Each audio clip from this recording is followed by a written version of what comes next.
भर में लोगों से कहना चाहता हूं, कम make in India.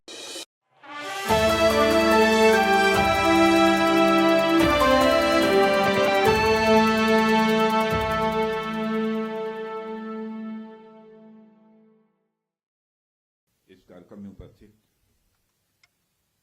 Shri Kiran Rijiju ji, minister parliamentary affairs and minority affairs, doctor Jitendra Singh, minister of state science and technology, और हमारे बीच वीडियो कॉन्फ्रेंसिंग के माध्यम से जुड़े governor Himachal Pradesh Shriman Shiv Pratap ji Shukla, governor Arunachal Pradesh lieutenant general Kaivalya Patnaik, governor Rajasthan Shri Haribhau Kishan Rao Bagde, chief minister Arunachal Pradesh Shri Pema Khandu, chief minister Mizoram Shri Lal Dhoma, lieutenant governor Jammu and Kashmir Shri Manoj Sinha ji, lieutenant governor Ladakh brigadier doctor VD Mishra, विभिन्न राज्यों और UT से जुड़े सम्मानित जनप्रतिनिधिगण एवं अधिकारीगण, general Upendra Dwivedi, chief of army staff Shri Rajesh Singh ji, defence secretary lieutenant general Raghu Srinivasan, DG border road,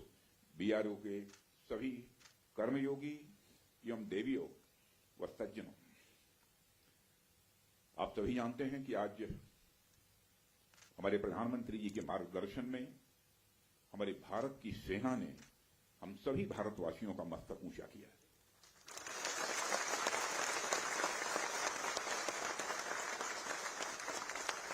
इसलिए मैं चाहता हूं कि एक बार अपने स्थान पर खड़े हो जाएं और मैं नारे लगाऊंगा। हमारे देश के सेना के जवानों के सम्मान में हम सभी बोलेंगे, भारत माता की, भारत माता की, भारत माता की। बहुत बहुत धन्यवाद। साथियों, जैसी कि आप सबको जानकारी है कि कल रात हमारी भारतीय सेनाओं ने अपने अद्भुत शौर्य और पराक्रम का परिचय देते हुए एक नया इतिहास रच दिया है। साथियों, भारत की सेना ने सटीकता, सतर्कता और संवेदनशीलता के साथ कार्रवाई की है। हमने जो लक्ष्य तय किए थे उन्हें ठीक समय, तय योजना के अनुसार सटीकता से उन्होंने ध्वस्त किया है और किसी भी नागरिक ठिकाने, सिविलियन पॉपुलेशन को जरा भी प्रभावित न होने देने की संवेदनशीलता भी हमारी सेना ने दिखाई है।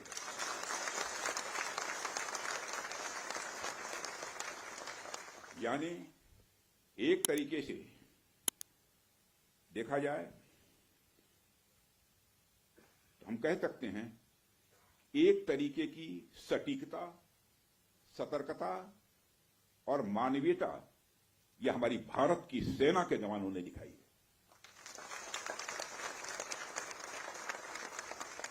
जिसके लिए मैं हमारे सेना के जवानों और अधिकारियों को पूरे देश की ओर से मैं साधुवाद देता हूं और सेना को संपूर्ण संबल प्रदान करने के लिए अपने प्रधानमंत्री माननीय नरेंद्र मोदी जी को भी मैं साधुवाद देता हूं।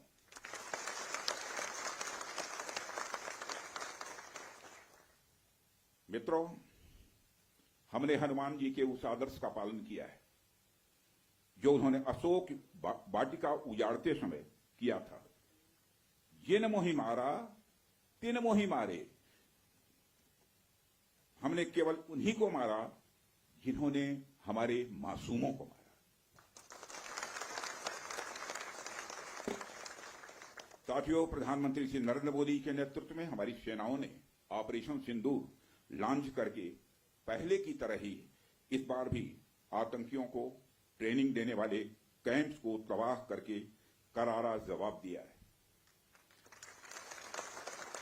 भारत ने अपनी सरजमी पर हुए हमले का जवाब देने के लिए अपने राइट टू रेस्पॉन्ड का इस्तेमाल किया है और हमारी यह कार्रवाई बेहद सोच समझकर सधे हुए तरीके से की गई है। आतंकियों के हौसले पस्त करने के उद्देश्य से यह कार्रवाई महज उनके कैंप्स और इंफ्रास्ट्रक्चर तक ही सीमित रखी गई है। मैं पुनः हमारे आर्म्ड फोर्सेस के शौर्य को मैं नमन करता हूं।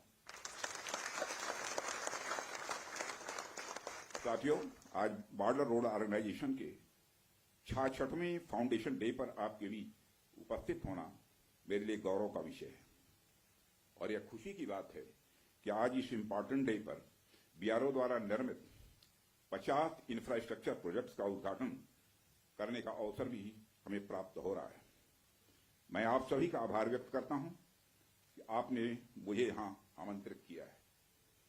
साथियों, किसी भी संस्थान के लिए उसका फाउंडेशन डे यह बहुत ही महत्वपूर्ण हुआ करता है। वैसे भी 65 वर्षों की आपकी जो यात्रा रही है वो बेहद गौरवशाली रही है। इसलिए आज का दिन उस गौरवमयी यात्रा को याद करने का दिन है। इसके साथ साथ यह दिन ठहर कर सोचने का भी दिन होता है कि अपनी अब तक की यात्रा में हमने क्या क्या हासिल किया है और यह हमारी अब तक की कार्य प्रणाली का विश्लेषण करने का भी यह दिन है। साथ ही यह एनालिसिस करने का भी दिन है कि भविष्य में हमारी राह क्या होनी चाहिए। साथियों, मैं देख पा रहा हूं कि वीडियो कॉन्फ्रेंसिंग के माध्यम से देश के अलग अलग क्षेत्रों से हमारे कई साथी जुड़े हुए हैं। अक्सर हम उद्घाटन के अवसर पर बड़ी बड़ी संस्थाओं का और बड़ी बड़ी एजेंसीज का नाम तो लेते हैं, परंतु ऐसे कई कर्मयोगी हैं जो पर्दे के पीछे रहकर काम करते हैं।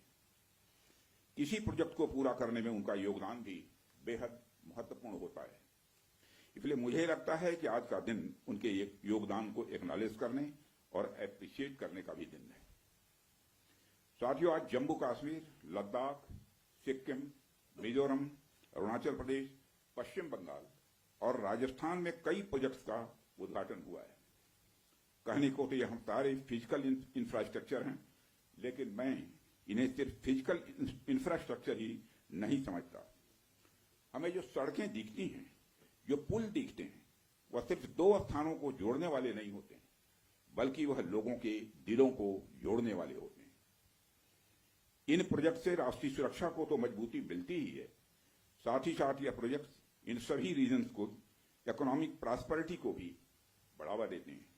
ये तमाम प्रोजेक्ट इन क्षेत्रों में ट्रांसपोर्टेशन, टूरिज्म और इकोनॉमिक एक्टिविटी को बढ़ावा देंगे, जिससे निश्चित रूप से यहाँ के निवासियों की आय में वृद्धि होगी, उनकी क्वालिटी ऑफ लाइफ में भी इम्प्रूवमेंट होगा और इन क्षेत्रों में समृद्धि आएगी यानी प्रॉस्पेरिटी आएगी। साथियों, मुझे बताया गया कि आज जिन इंफ्रा प्रोजेक्ट्स की शुरुआत की गई है, इनकी टोटल कॉस्ट लगभग 1900 करोड़ रुपए के आसपास की है। मुझे लगता है कि यह केवल उनकी नॉमिनल वैल्यू पर है। इसकी असली वैल्यू है वह तो हम आंक भी नहीं सकते। इन सड़कों के माध्यम से जब कोई बच्ची स्कूल जाएगी और अपना भविष्य बनाएगी तो उसके इम्पैक्ट का आकलन भी हम नहीं कर सकते। इन ब्रिजेस के माध्यम से जब यहां एम्बुलेंसेज दौड़ेंगी और समय पर लोगों को इलाज होगा, उसकी वैल्यू को भी नहीं आंका जा सकता। जब इन सड़कों के माध्यम से विभिन्न संस्कृति के लोग आपस में जुड़ेंगे या फिर एक दूसरे से जो कुछ सीखेंगे, उसकी वैल्यू कोई भी आंक नहीं सकता है। जब इन टनल्स के माध्यम से यहाँ के किसानों द्वारा उगाए गए फूल, फल, सब्जियां इत्यादि दूसरे क्षेत्रों में आसानी से पहुंचेंगे, उसका जो आर्थिक और सामाजिक प्रभाव यहाँ के किसानों पर पड़ेगा, उसकी वैल्यू, उसकी कीमत कोई भी नहीं आंक सकता है। साथियों, मैं इन प्रोजेक्ट्स की डिटेल देख रहा था। मैंने देखा कि इनमें छोटे से लेकर बड़े रोड्स, टनल्स और ब्रिजेज हैं। कुछ मीटर से लेकर सैकड़ों किलोमीटर तक इनकी लंबाई है। हालांकि उनकी लंबाई से कोई खास फर्क नहीं पड़ता है। कोई पुल अगर छोटा है, कोई सड़क यदि छोटी है, तो इससे कोई खास फर्क नहीं पड़ता, क्योंकि दुनिया की लंबी से लंबी जो यात्राएं होती हैं वह सिर्फ एक छोटे से रास्ते से ही शुरू होती हैं। इसलिए इन प्रोजेक्ट्स की कीमत, इनकी वैल्यू सिर्फ इस बात से नहीं आंकी जा सकती क्या फाइनेंशियली या फिजिकली कितना बड़ा प्रोजेक्ट है और यह कितना छोटा प्रोजेक्ट है। असल में इनकी असली कीमत इस बात से है कि यह कितने परिवारों को जोड़ रही हैं कितने लोगों की संस्कृति को, उनके रहन सहन को आपस में करीब ला रही है, कितने लोगों की आर्थिक और सामाजिक समृद्धि, इकोनॉमिक और सोशल प्रॉस्पेरिटी में अपना ये योगदान दे रही है। यह प्रोजेक्ट लोहे, कंक्रीट या कोलतार से बनी हुई एक संरचना भर नहीं है, बल्कि यह एक कमिटमेंट है, यह एक प्रतिबद्धता है सीमावर्ती क्षेत्र के विकास का।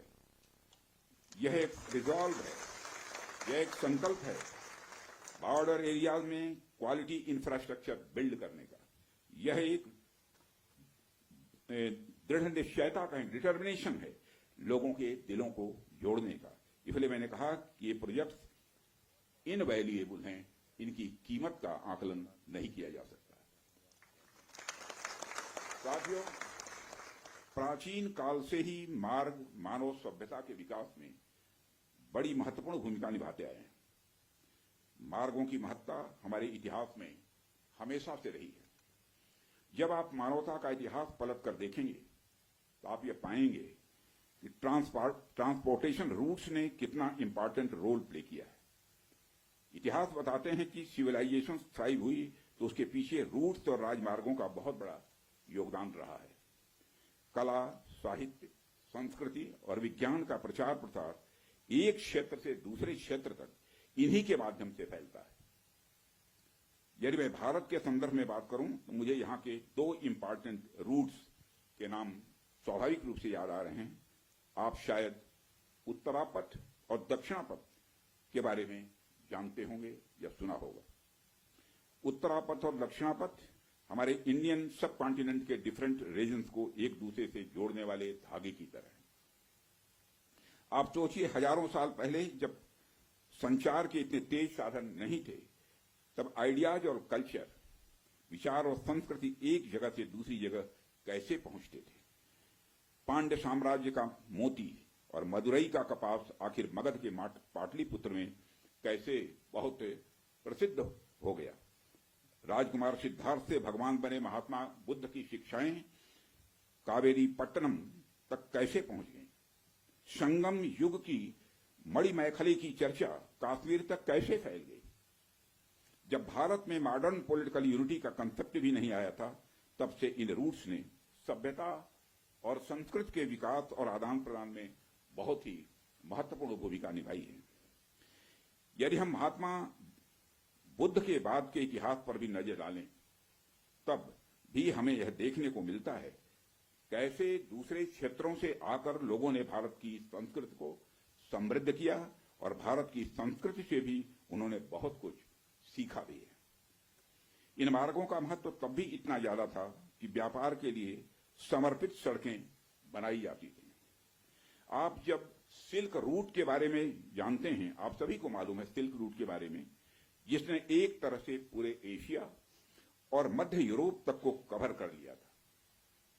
भारत से भी उस सिल्क रूट का एक बड़ा हिस्सा होकर गुजरता था, जिससे न सिर्फ सामान बल्कि संस्कृति और विचार का भी एक्सचेंज, आदान प्रदान यह होता था।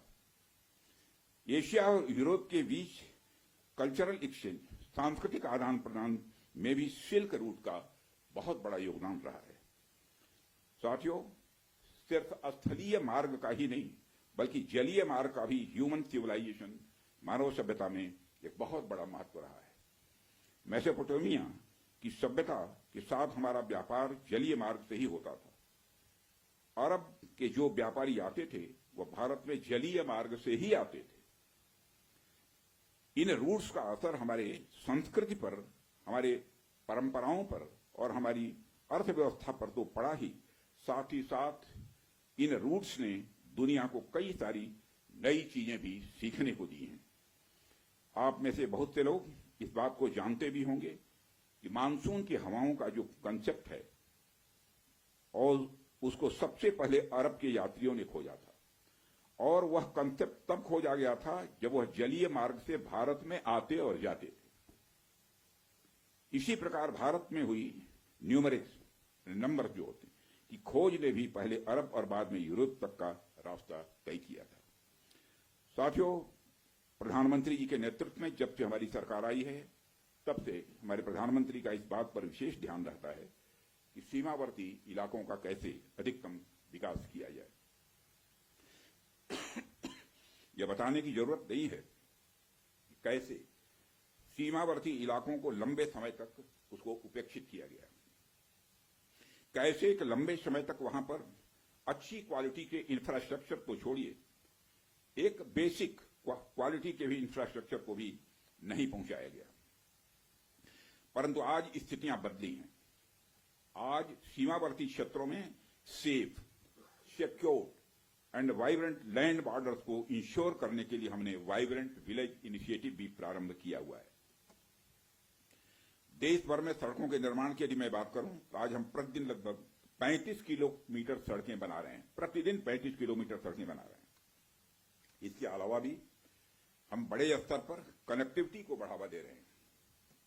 स्थितियां पहले की तुलना में कुछ इस प्रकार बदली हैं कि मुझे आए दिन बीआरओ के किसी न किसी कार्यक्रम में आकर सड़कों का, ब्रिजेस का, टनल्स का और ऐसे सैकड़ों प्रोजेक्ट का उद्घाटन करने का अवसर मिलता रहता है।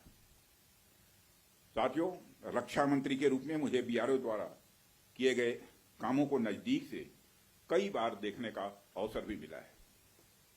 पिछले कुछ वर्षों में मैंने देखा है कि कैसे बीआरओ ने बॉर्डर एरियाज में इंफ्रास्ट्रक्चर डेवलपमेंट के मामले में क्रांति ला दी है। बीआरओ ने जो काम किया है वह न केवल राष्ट्रीय सुरक्षा के लिए आवश्यक है, बल्कि दूर दराज के क्षेत्रों की अर्थव्यवस्था को बढ़ावा देने में भी यह सहायक सिद्ध हो रहा है। पिछले 4 वर्षों में ही आज के 50 नए प्रोजेक्ट्स के इनॉग्रेशन सहित बीआरओ ने 13,743 करोड़ रुपए के कुल इन्वेस्टमेंट के साथ 456 इंफ्रास्ट्रक्चर प्रोजेक्ट्स को सफलतापूर्वक पूरा किया है। इसके लिए मैं बीआरओ को बधाई देता हूं। साथियों, बीआरओ की काम की क्वालिटी भी मैं कह सकता हूं ये वर्ल्ड क्लास की है, जिसका एक प्रमुख उदाहरण सेला सुरंग है, जिसका उद्घाटन पिछले वर्ष ही हमारे प्रधानमंत्री जी ने किया था। यह रणनीतिक रूप से महत्वपूर्ण क्षेत्रों में कनेक्टिविटी बढ़ाने के लिए हमारी सरकार की प्रतिबद्धता का एक प्रतीक है और मुझे यह बताते हुए बेहद गौरव की अनुभूति हो रही है कि पिछले 5 वर्षों में ही बीआरओ का बजट लगभग 2 गुना हो गया है, जिससे सीमा पर बेसिक इंफ्रास्ट्रक्चर के विकास में रिकॉर्ड तोड़ प्रगति हुई है। वित्तीय वर्ष 2024 और 25 में बीआरओ ने 16,600 करोड़ रुपए का 16,600 करोड़ का रिमार्केबल एक्सपेंडिचर किया है, जो अपने आप में यह ऐतिहासिक है। साथियों, बीआरओ ने खुद को सबसे चुनौतीपूर्ण और सुरक्षा के सेंसिटिव एरियाज में भी बेसिक इंफ्रास्ट्रक्चर के विकास के लिए एक प्रमुख एजेंसी के रूप में अपने को स्थापित किया है। छत्तीसगढ़ के नक्सल प्रभावित क्षेत्रों में भी बीआरओ महत्वपूर्ण सड़क प्रोजेक्ट का सफलतापूर्वक निर्माण इस समय कर रहा है। आप सब तो जानते ही हैं कि जहां कोई नहीं पहुंचता वहां तक जाने वालों को ट्रेल ब्लेजर कहते हैं।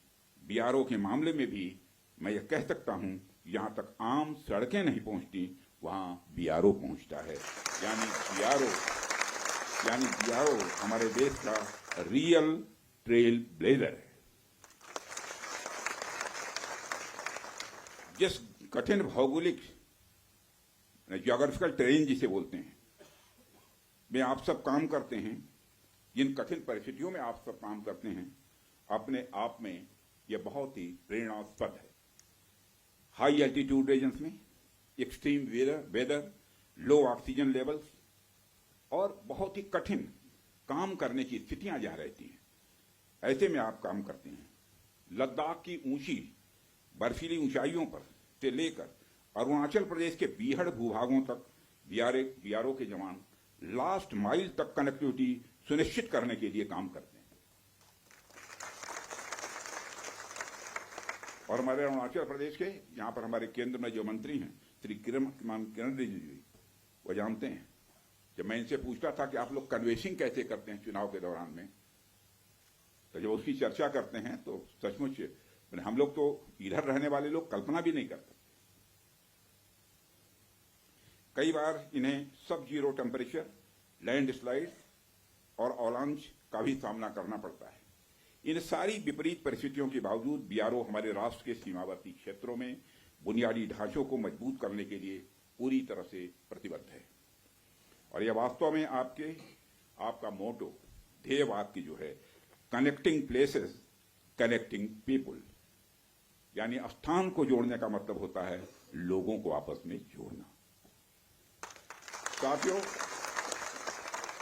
मैं यहां दोहराने की जरूरत नहीं समझता हूं कि बीआरओ का सबसे बड़ा रोल उसका रणनीतिक रोल है, स्ट्रेटेजिक रोल है।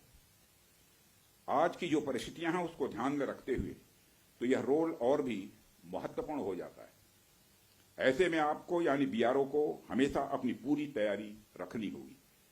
आने वाले किसी भी इवेंट के लिए हमें तैयार रहना होगा और हमें यह सुनिश्चित करना होगा कि हमारी तैयारियां युद्ध स्तर की हों। और इसे मैं कुछ उदाहरणों के साथ आपको बताना चाहूंगा। जैसे आप मान लीजिए कि आपके पास बेहद तेज गति से चलने वाला कोई व्हीकल है, कोई गाड़ी है, लेकिन उसकी स्पीड के हिसाब से कोई सड़क आपके पास नहीं है। ऐसे में फिर उस गाड़ी का कोई मतलब नहीं रह जाता है। हमारे पास कितने भी बड़े टैंक्स या आर्मर्ड व्हीकल क्यों न हो, लेकिन यदि सही समय पर सही स्थान तक वह नहीं पहुंच पा रहे हैं तो उनका कोई महत्व नहीं है। यदि हम नए नए फाइटर प्लेन्स अपने बेड़े में शामिल करें, लेकिन हमारे पास एयरबेस की अच्छी फैसिलिटी न हो तो उनका कोई महत्व नहीं रह जाता है। हमें जब भी मॉडर्नाइजेशन की बात हम करते हैं, हम जब भी डेवलपमेंट एक्टिविटीज पर ध्यान देते हैं, तो हम एक सर्टेन एजम्पशंस के साथ ऐसा करते हैं। हमारे कुछ डिफाइंड पर्पसेस होते हैं जिनको ध्यान में रखकर हम कोई भी डेवलपमेंट एक्टिविटी करते हैं। जैसे यदि हमारा कोई फाइटर प्लेन अपने बेस के अलावा किसी सड़क पर उतरता है तो उसके सड़क पर उतरने मात्र से ही उसकी क्षमता कई गुना बढ़ जाती है, क्योंकि अब उसके पास बेस के साथ साथ सड़क के रूप में भी एक विकल्प मौजूद है। ऐसे में उस फाइटर प्लेन को अपनी हर छोटी मोटी जरूरत के लिए बेस पर वापस नहीं जाना पड़ेगा।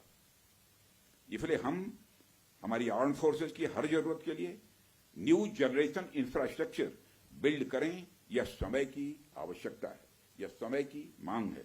मुझे पूरा विश्वास है कि बीआरओ इस आवश्यकता के अनुरूप पूरी तरह से तैयार है। साथियों, एक रक्षा मंत्री के रूप में और इसके पहले एक गृह मंत्री के रूप में मुझे बीआरओ द्वारा निर्मित सड़कों पर यात्रा करने का कई बार सुखद अनुभव भी मिला है। उन अनुभवों के आधार पर मैं यह कह सकता हूं कि जिस हाई क्वालिटी की सड़क आप लोग बनाते हैं वह अद्भुत है। वह सड़कें इतनी सुंदर होती हैं कि उस पर चलते हुए आदमी कई बार अपनी मंजिल तक भूल जाए। मैं तो देशवासियों से यह भी कहना चाहूंगा, यदि आपको बिना मंजिल की यात्रा का आनंद लेना है, लेकिन पर्वतीय क्षेत्रों में, मैं मैदानी क्षेत्रों की बात नहीं कर रहा हूं, पर्वतीय क्षेत्रों की बात कर रहा हूं, यदि आपको बिना मंजिल की यात्रा का आनंद लेना है और पर्वतीय क्षेत्रों में, तो आप बीआरओ की बनाई हुई सड़कों पर निकल पड़िए। आपको जो आनंद आएगा उसे आप कभी भूल नहीं पाएंगे। और मैं यह सिर्फ कहने के लिए नहीं कह रहा हूं, बल्कि बहुत सोच समझकर यह बात मैं कह रहा हूं। जब भी आप बीआरओ द्वारा निर्मित सड़कों पर जाएंगे तो जाहिर सी बात है आप सीमावर्ती इलाकों के लोगों से मिलेंगे, उनसे बातचीत करेंगे। आप वहां के कल्चर, वहां के अन्य जो परंपराएं हैं, प्रथाएं हैं, उनको पहचानेंगे और इससे कहीं न कहीं आपको एक ऐसी यात्रा का अनुभव मिलेगा जिसे आप जिंदगी भर याद रखेंगे। और आज जब हम इस बड़े दिन का जश्न मना रहे हैं, तो आइए हम एक ऐसे भविष्य का निर्माण करने का संकल्प लें जहां हमारे सीमावर्ती इलाकों का हर गांव, वहां का हर नागरिक अपॉर्चुनिटी या अवसर, सिक्योरिटी यानी सुरक्षा और प्रॉस्पेरिटी यानी समृद्धि से युक्त हो। आइए हम मिलकर एक ऐसे भारत के निर्माण की ओर आगे बढ़ें। साथियों, जहां इस देश के सबसे विकसित इलाके में और इस देश के सीमावर्ती इलाकों में कोई अंतर न हो, असल मायने में हम तभी 2047 तक एक विकसित राष्ट्र का निर्माण कर पाएंगे। इसी आशा और विश्वास के साथ मैं अपनी बात को समाप्त करता हूं और अंत में एक बार मैं फिर आप सभी को बीआरओ के स्थापना दिवस की ढेर सारी हृदय से बधाइयां देता हूं। आप सबका बहुत बहुत धन्यवाद।